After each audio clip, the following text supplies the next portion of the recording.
The warning lights painted Owen's face red as his cargo ship tore through the atmosphere. Metal screamed against heat and pressure.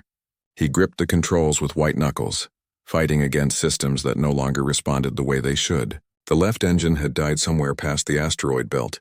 The right engine was coughing like a sick animal, and his navigation computer kept flashing the same message over and over. Restricted zone. Turn back. Draconian territory. Owen had no choice in the matter anymore. Gravity had him now, pulling his wounded ship down toward the red planet below. All he could do was aim for something flat and pray the landing gear still worked. The ship hit hard.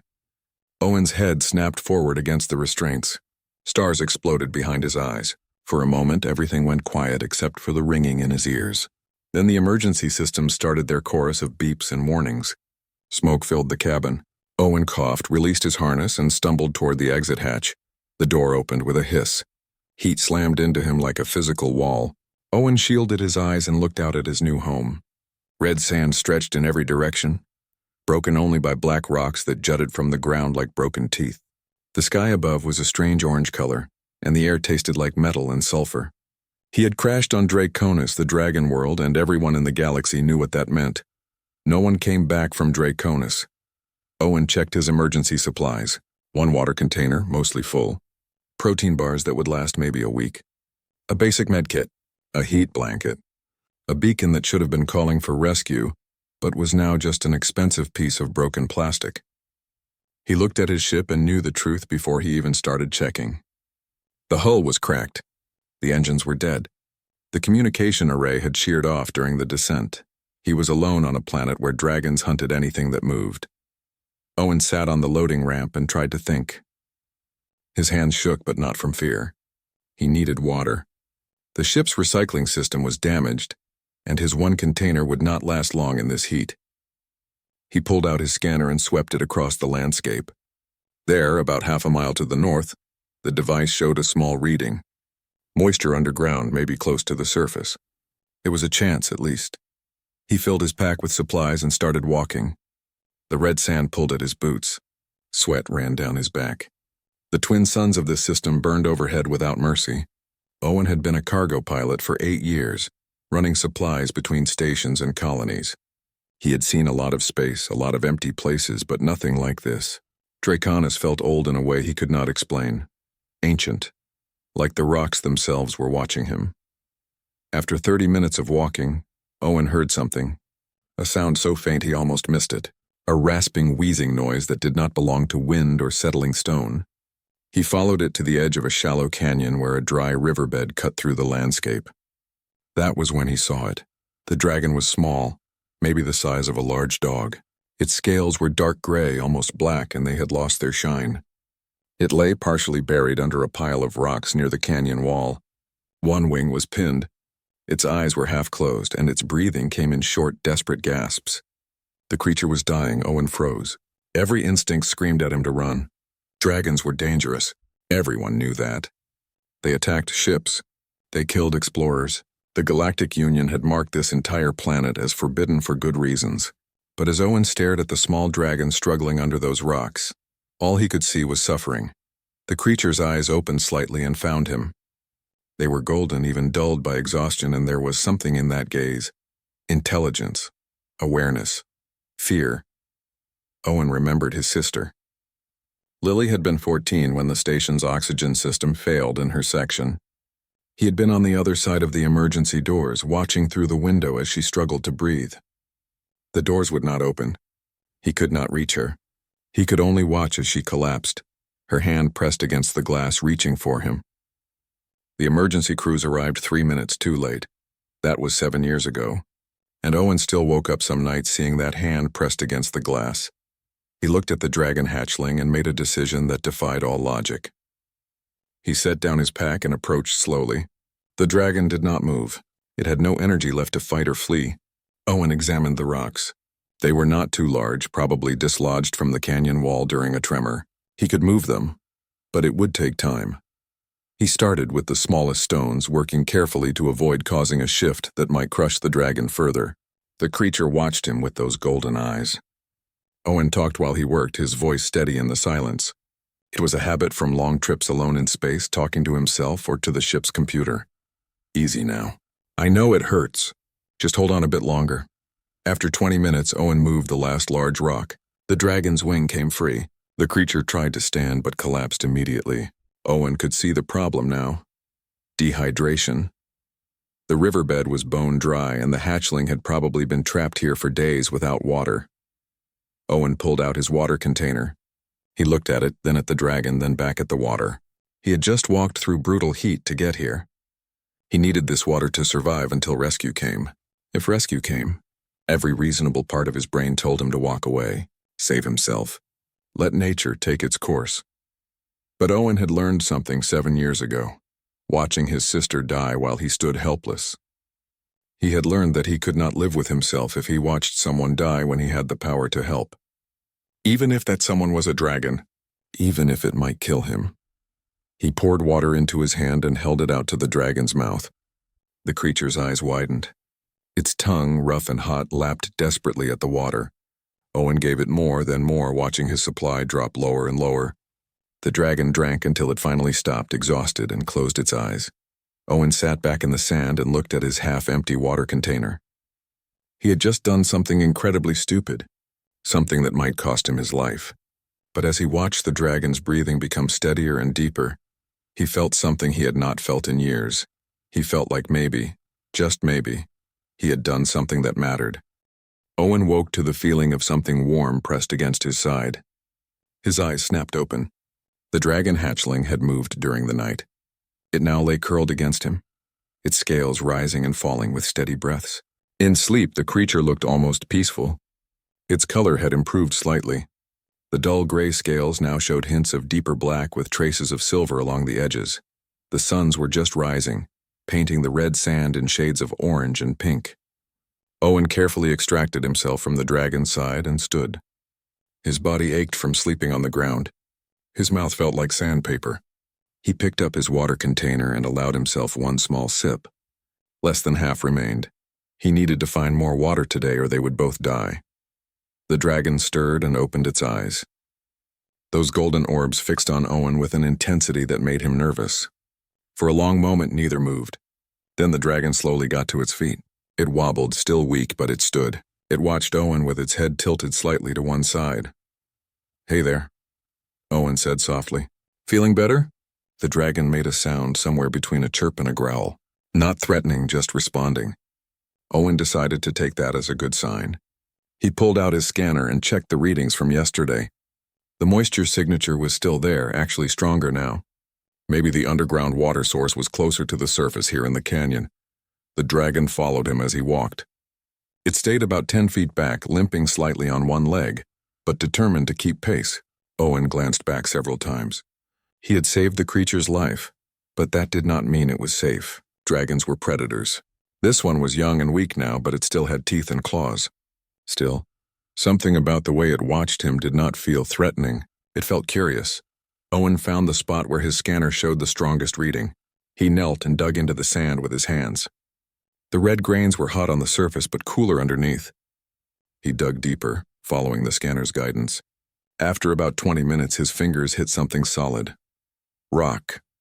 He cleared more sand away and found smooth stone underneath, with a crack running through it. Water seeped from the crack, barely a trickle, but it was water. Owen used his knife to widen the crack carefully. More water flowed out, pooling in the depression he had dug. He tested it with his scanner. Clean, drinkable. He laughed with relief and cupped his hands, drinking deeply. The water was warm and tasted mineral-rich, but it was the best thing he had ever experienced. The dragon approached cautiously. It sniffed at the water, then drank in long, desperate gulps. Owen refilled his water container while the dragon drank its fill. For the first time since crashing, he felt like maybe he could survive this. That feeling lasted about 10 seconds. The sand beside the water hole suddenly shifted. Something large moved beneath the surface. Owen jumped back, pulling the dragon with him. A creature burst from the sand, all segmented body and snapping mandibles. It was as long as Owen was tall, with too many legs and eyes that gleamed black in the sunlight.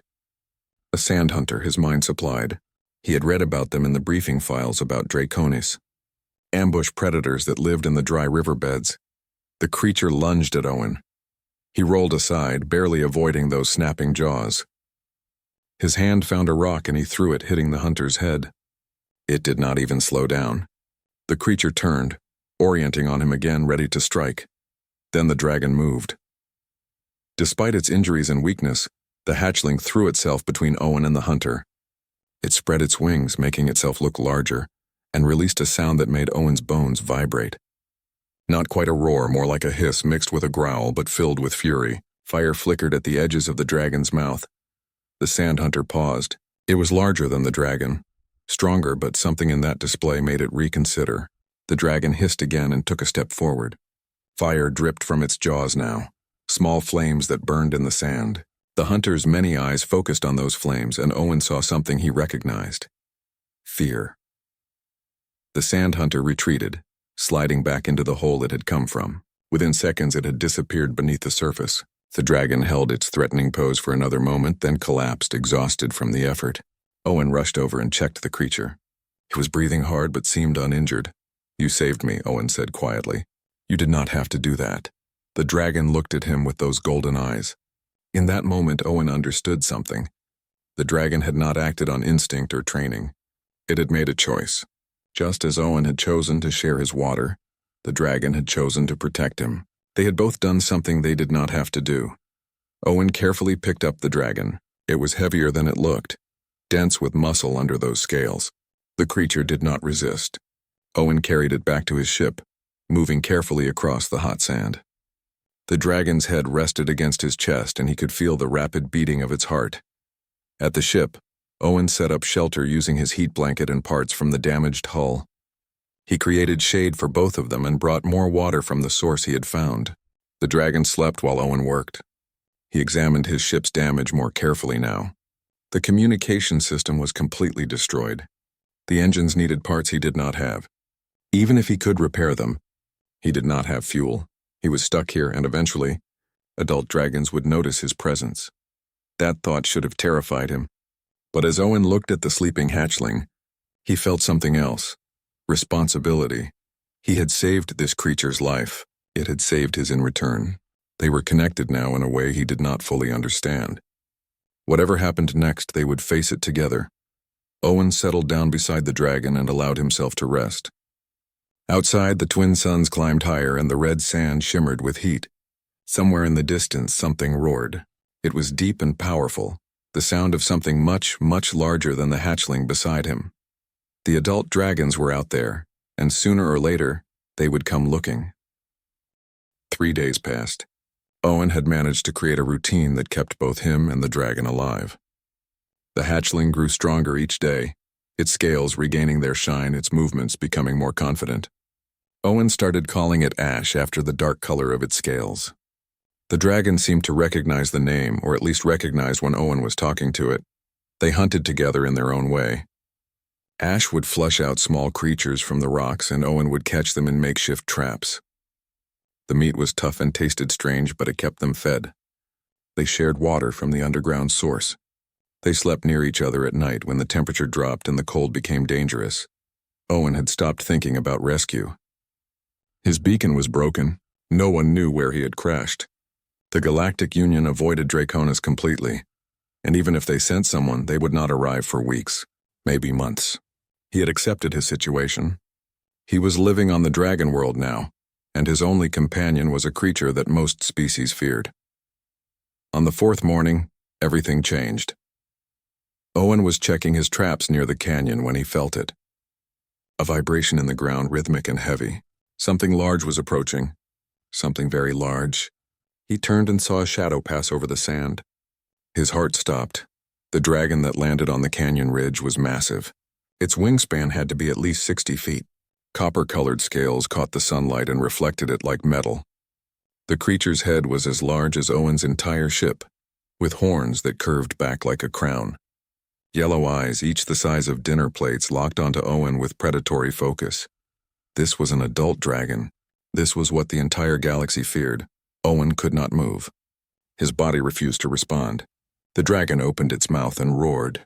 The sound was not just noise. It was force, a wave of pressure that knocked Owen to his knees. Sand flew in all directions. Rocks tumbled down the canyon walls. The roar spoke of power and rage and territory. The adult dragon dropped from the ridge, landing with an impact that shook the earth. It stalked toward Owen, each step deliberate and deadly.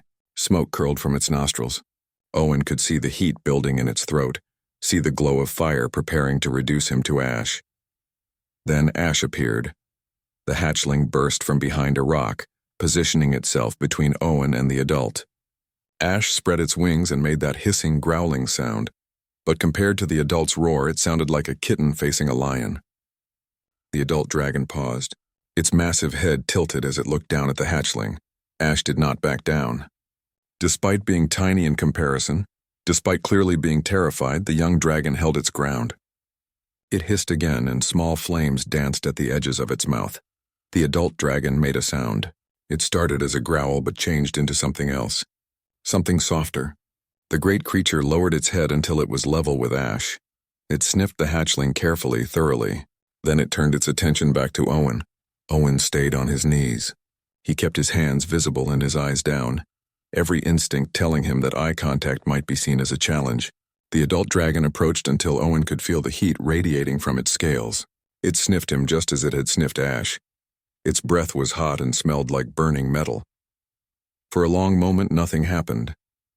Owen waited for the fire, for the end. Instead, the dragon made a rumbling sound deep in its chest. It examined the makeshift shelter Owen had built. It looked at the water source he had uncovered. It studied the traps and the traces of the sandhunter attack. Those massive yellow eyes saw everything, processed everything. The dragon turned back to Ash. The hatchling made a series of chirps and growls. The adult responded with its own sounds, lower and more complex. They were communicating. Owen realized he was watching a conversation he could not understand, between a parent and child. Finally, the adult dragon looked at Owen one more time.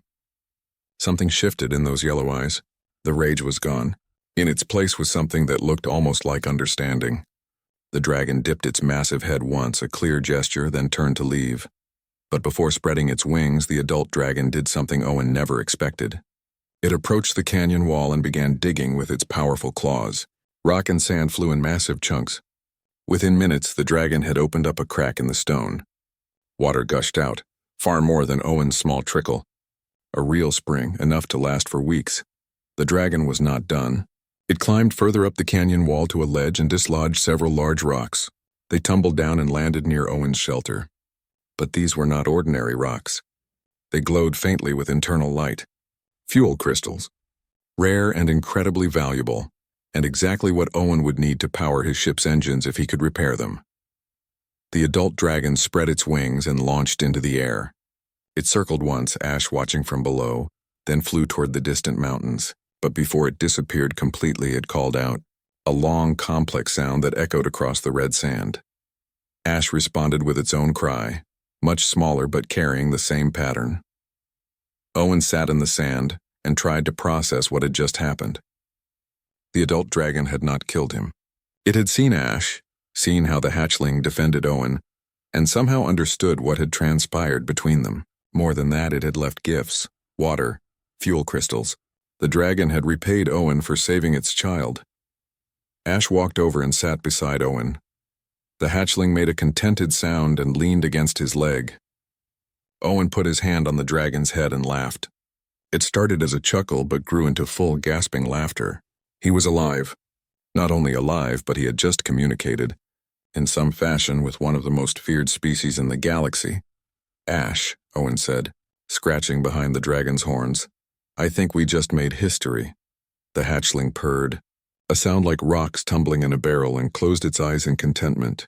Owen looked at the fuel crystals and felt hope rising in his chest. Maybe he could repair his ship. Maybe he could get off this planet. But as he sat there with Ash beside him, Owen realized something surprising. He was not sure he wanted to leave anymore. Owen spent 2 weeks working on his ship. The fuel crystals from the adult dragon had given him hope.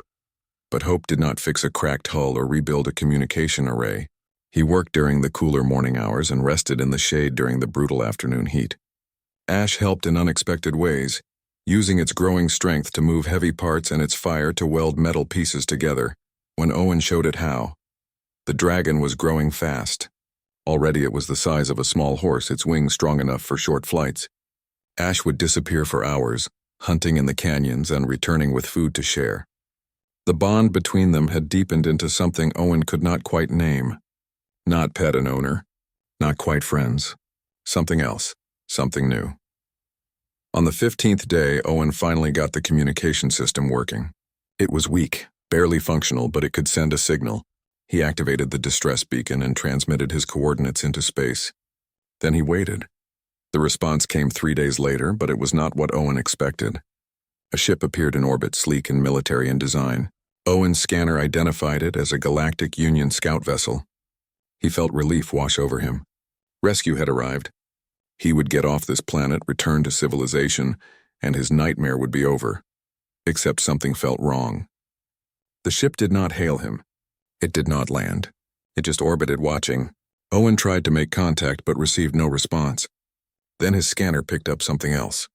More ships were arriving. Not just one or two, but dozens. Military vessels, research ships, even a few corporate mining rigs, all of them gathering in orbit around Draconis. Owen's stomach dropped. This was not a rescue. This was an invasion. He watched helplessly as the fleet assembled overhead. Finally, one ship broke orbit and descended. It landed a quarter-mile from Owen's position, far enough away to be cautious. A voice crackled over his repaired communication system. "Attention, crashed vessel. This is Commander Roberts of the Galactic Union Defense Force. Evacuate your position immediately.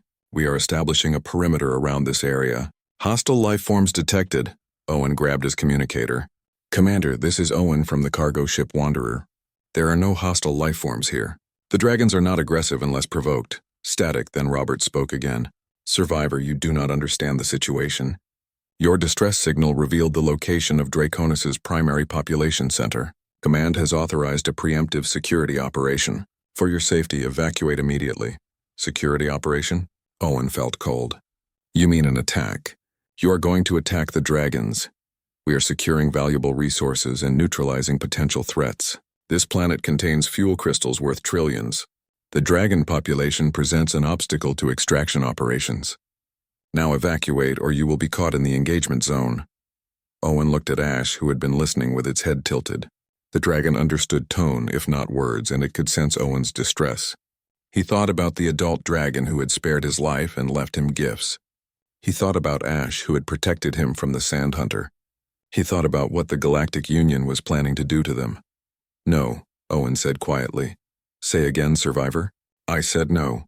I am not evacuating, and you need to leave Draconis space immediately." Silence on the line, then laughter. "Survivor, you have no authority here. Stand down." "I have exactly the authority I need, Commander. I am the only human who has made peaceful contact with the dragon species. I am the only one they have chosen not to kill. And I am telling you that if you attack them, you will regret it. Is that a threat?" Owen looked up at the fleet gathering overhead. He thought about his options, about what he could do. Then he had an idea. A crazy, desperate idea that might be the stupidest thing he had ever done, which was saying something given recent events. "Ash," Owen said, turning to the dragon, "I need you to do something for me. I need you to fly as fast as you can to where your parent is. Show them what is happening here. Can you do that?" Ash chirped once and spread its wings. The dragon understood. It had been understanding more and more lately. Ash launched into the air and flew toward the mountains, moving faster than Owen had seen before. Owen grabbed his scanner and recording equipment. If he was going to stop this, he needed evidence. He needed proof that dragons were not mindless beasts. He started reviewing all the footage he had captured over the past weeks.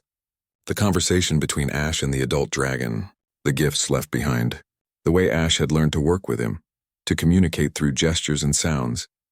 An hour later, Ash returned. But the dragon did not come alone. The sky darkened with wings. Dozens of dragons appeared, ranging in size from juveniles like Ash to massive adults 3 times larger. They did not attack the Union ships. They simply surrounded them, flying in precise formations that spoke of intelligence and coordination. The adult dragon Owen had met, Ash's parent, led the formation. Commander Roberts' voice came back, panicked now. "What is this?" "Stand down! All craft, weapons ready." "Wait," Owen shouted into his communicator. "Do not fire. They are not attacking. They are showing you something. The dragons flew in patterns, complex aerial displays that resembled nothing so much as a greeting ritual. They kept their distance from the ships but made their presence unmistakable. This was their world, and they were not simple beasts defending territory. They were an organized society defending their home. Owen transmitted his recordings to the fleet on all channels. "Look at this footage, Commander. Look at what I have documented. The dragons have language. They have social structures. They create art. They have technology we have not even begun to understand.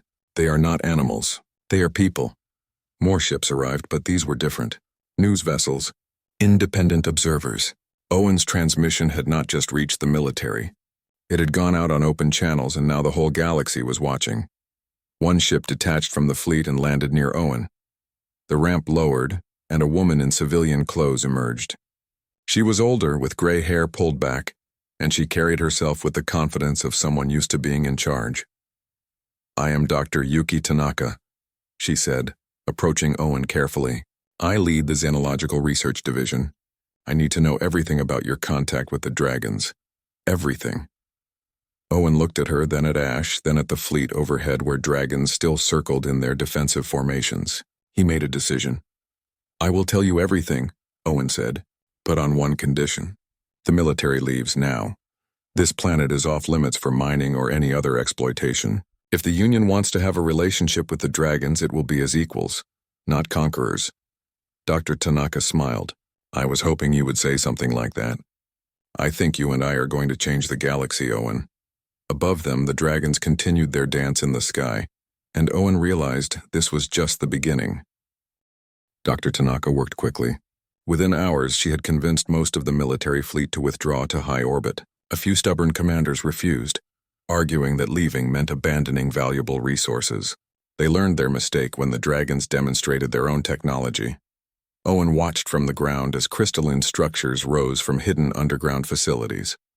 They glowed with power and generated a shield around the entire planet. Energy weapons from the military ships hit the shield and simply dissipated. The dragons had been hiding their capabilities for centuries, showing the galaxy only what they wanted it to see. Now they were revealing the truth. They were not primitive. They were not helpless. They were a civilization that had chosen isolation to protect themselves from species like the ones now orbiting their world. The remaining aggressive ships left. They had no choice. Dr. Tanaka set up a temporary research camp near Owen's crash site. She brought a small team of scientists, all carefully chosen for their non-military backgrounds. She also brought something else: recording equipment, translation software, and enough supplies to last for months. "We are going to do this right," she told Owen. "First contact, done the way it should have been done from the beginning, with respect." Owen spent the next week working with Dr. Tanaka and her team. They documented everything about his interactions with Ash and the adult dragons. They analyzed the vocalizations, the gestures, the patterns of behavior. The translation software began picking up structures in the dragon language. It was complex, using not just sound but also subtle body movements and even the way they breathed fire. Ash became the bridge. The young dragon had learned to understand basic human communication and could convey ideas between species. Through Ash, Owen and Dr. Tanaka sent a message to the adult dragons. They wanted to meet. They wanted to talk. They wanted to learn. The response came on the 10th day. 3 adult dragons landed near the camp. Ash's parent was among them, along with 2 others. One had scales the color of bronze, and the other was deep red like cooling lava. They did not attack. They simply waited, watching with those intelligent eyes. Dr. Tanaka approached with Owen and Ash. She had spent days preparing for this moment, learning the basic gestures that Ash had taught them. She lowered her head in respect, keeping her hands visible and non-threatening. Owen did the same. The copper dragon, Ash's parent, stepped forward. It made a series of sounds, and the translation software struggled to keep up. But the basic meaning came through. "Why should we trust you?" Others came with promises. They came with greed. Dr. Tanaka spoke slowly, letting the software translate her words into the approximation of dragon language. "Because we have seen what Owen did. He saved a child that was not his own. He gave water when he needed it himself. He did not ask for payment. He did not seek advantage. He simply saw suffering and chose kindness." The bronze dragon spoke. One kind human does not make all humans kind. You are right, Owen said, stepping forward. But maybe one kind action can show that kindness is possible. Maybe it can be the start of something better. The dragons conferred among themselves, their communication too rapid and complex for the software to follow. Finally, the copper dragon made a decision. Come, see what we have protected. The dragons led them away from the camp, with Ash flying alongside its parent. They walked for an hour across the red sand until they reached a canyon system Owen had not explored. The walls here were different. They had been carved, shaped by intelligent hands. Images covered every surface. Stars and planets, ships traveling through space, and battles. Terrible battles between dragons and other species. This is our history, the red dragon said. 2,000 years ago we traveled the stars. We built cities that touched the sky. We sought knowledge and peace. The copper dragon continued the story. Then others came. They saw our world and wanted it. They saw our technology and feared it. They attacked without warning, without mercy. We defended ourselves and they called us monsters. Dr. Tanaka studied the carvings with wonder. How many came? 7 different species over 4 centuries, the bronze dragon answered. We defeated them all, but at great cost. Our cities fell. Our population decreased. We chose to hide, to let the galaxy think we were simple beasts. It kept us safe. Owen looked at the images of destruction and felt sick. Until I crashed here and sent out a signal that revealed your location. Yes, the copper dragon said, but its tone was not angry. But you also showed us something we had not seen in a long time. You showed us that not all species are the same. That maybe isolation is not the only answer. The red dragon moved to a different section of the wall. Here the carvings showed dragons and other species working together, building things, creating art, sharing knowledge. This was our dream once, before the wars, before the fear. We wanted to be part of the greater galaxy. You still can be, Dr. Tanaka said, but on your terms, as equals. The dragons were quiet for a long time. Then the copper dragon spoke directly to Owen. Your small one, Ash, speaks of you with great respect. Dragons choose their companions carefully. Ash has chosen you. In our culture, such a bond is sacred. Will you honor this bond? Owen looked at Ash, who watched him with those golden eyes. The dragon had saved his life, had stayed by his side, had trusted him when trust should have been impossible. Yes, I will honor it. For as long as Ash wants me. The dragon made a sound that might have been approval. Then we will try. We will speak with your people. We will share some of what we know. But there are conditions. Name them, Dr. Tanaka said. Our world remains ours. No mining, no colonies. Only those who come in peace may visit, and only with our permission. We will share technology slowly as trust is built. And if any species attacks us again, we will defend ourselves with everything we have. Fair terms, Owen said. And Dr. Tanaka nodded agreement. The bronze dragon approached Dr. Tanaka. You seek knowledge. We respect this. We will teach you our language, our history. But you must promise to tell the truth about us to your people. No more stories of mindless beasts. No more fear used as a weapon.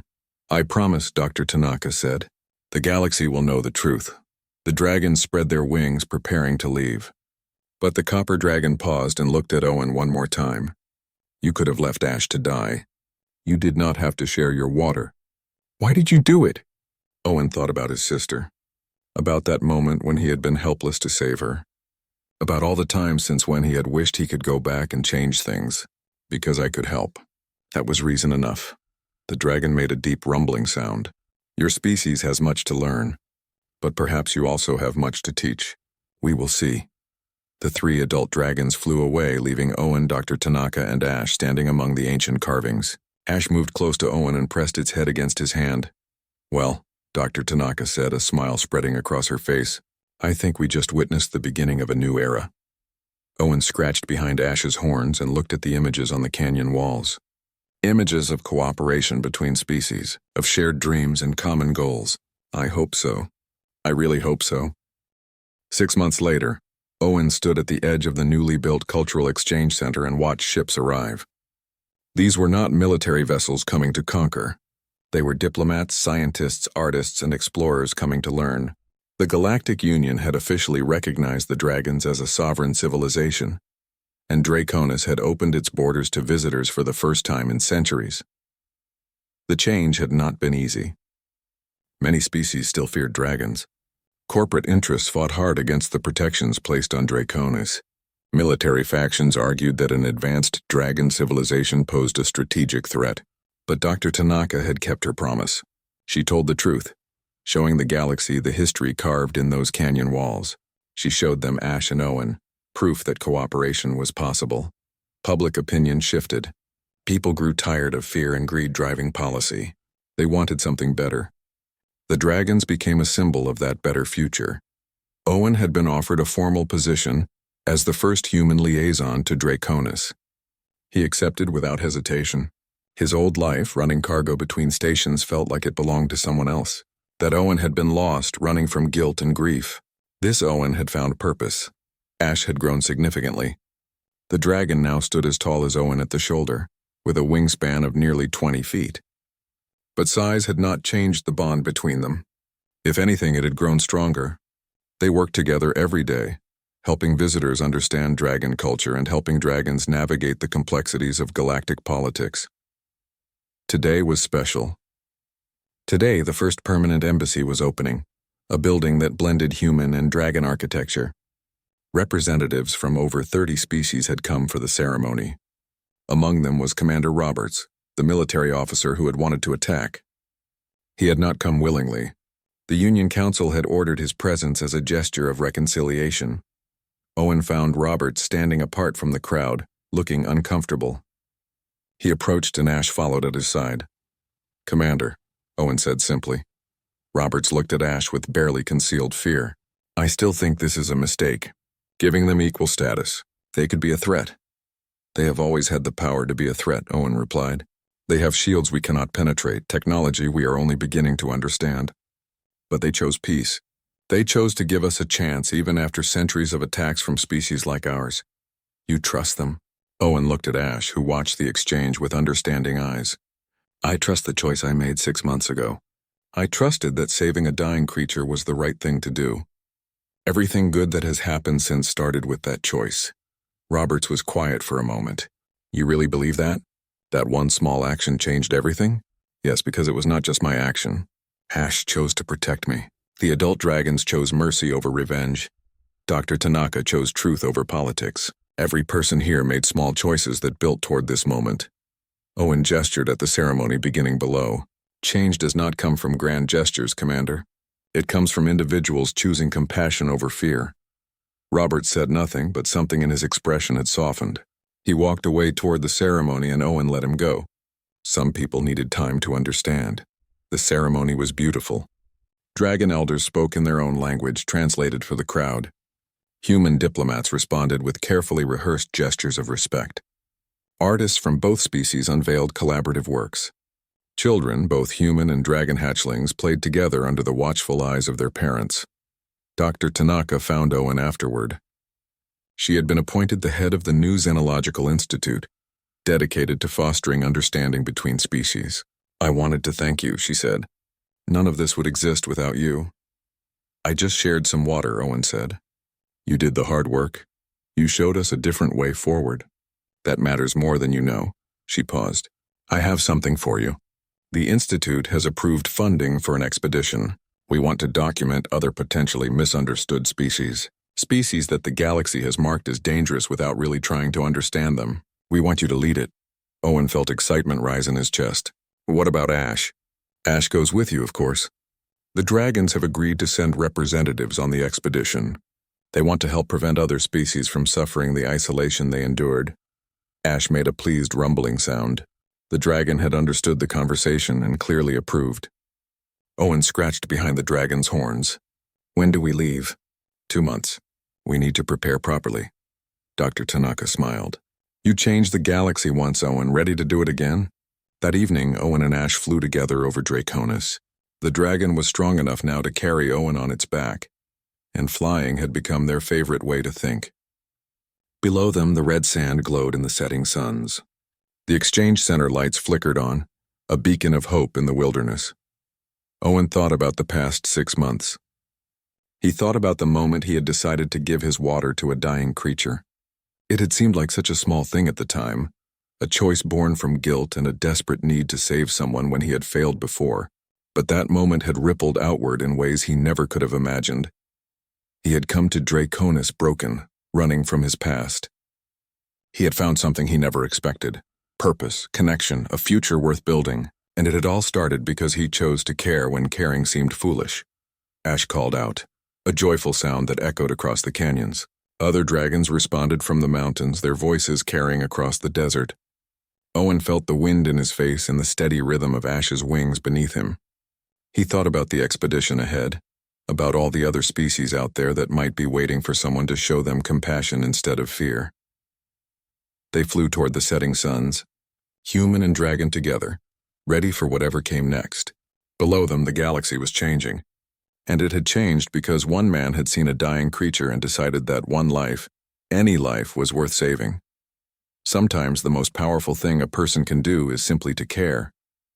That was the lesson Owen had learned on the red sands of Draconis. It was a lesson he would carry with him across the stars, sharing it with anyone willing to listen. One small act of kindness had changed his world. Maybe it could change the galaxy too. Ash roared again and Owen laughed, free in a way he had never been before. They flew until the stars came out, painting the sky with possibilities.